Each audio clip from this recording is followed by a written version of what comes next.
ಬದುಕು ಎಷ್ಟೇ ನೋಯಿಸರೂ ಬದುಕಬೇಕಾಗಿದೆ. ಮನಸ್ಸು ಎಷ್ಟೇ ರಂಜಿಸಿದರೂ ನಗಬೇಕಿದೆ. ಕೆಲವು ನೋವುಗಳು ಮರೆಯಲಾಗದೇ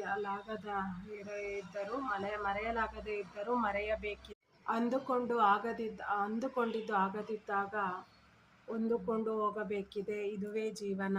ನೆನಪಿಡು, ಜೀವನ ಅಂದುಕೊಂಡಷ್ಟು ಸುಲಭ ಅಲ್ಲ. ಕೆಲವು ಬಾರಿ ನಮ್ಮ ತಪ್ಪೇನಿಲ್ಲದಿದ್ದರೂ ಶಿಕ್ಷೆಯನ್ನು ಅನುಭವಿಸಿ ಹೋಗಲೇಬೇಕಾಗಿದೆ.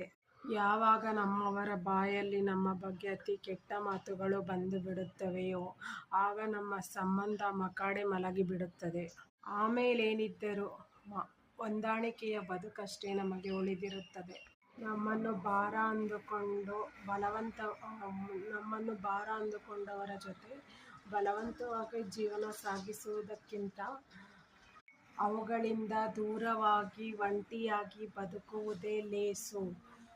ಇಷ್ಟನ್ನು ಹೇಳ್ತಾ ಇವತ್ತಿನ ವಾಣಿ ನಿಮ್ಗೆಲ್ಲರಿಗೂ ಒಂದು ಹೊಸ ಮಾರ್ಗ, ಬದಲಾವಣೆಯ ಹಾದಿ ತೋರಿಸಿದೆ ಅಂತ ನಾನು ಭಾವಿಸ್ತಾ ಇವತ್ತಿನ ವ್ಲಾಗ್ನ ಮುಗಿಸ್ತಾ ಇದ್ದೀನಿ.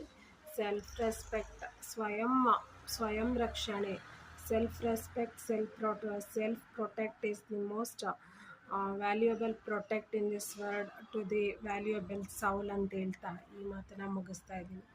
Thank you. ನಾನು ಭೇಟಿಯಾಗೋಣ ನೆಕ್ಸ್ಟ್ ಬ್ಲಾಗಲ್ಲಿ.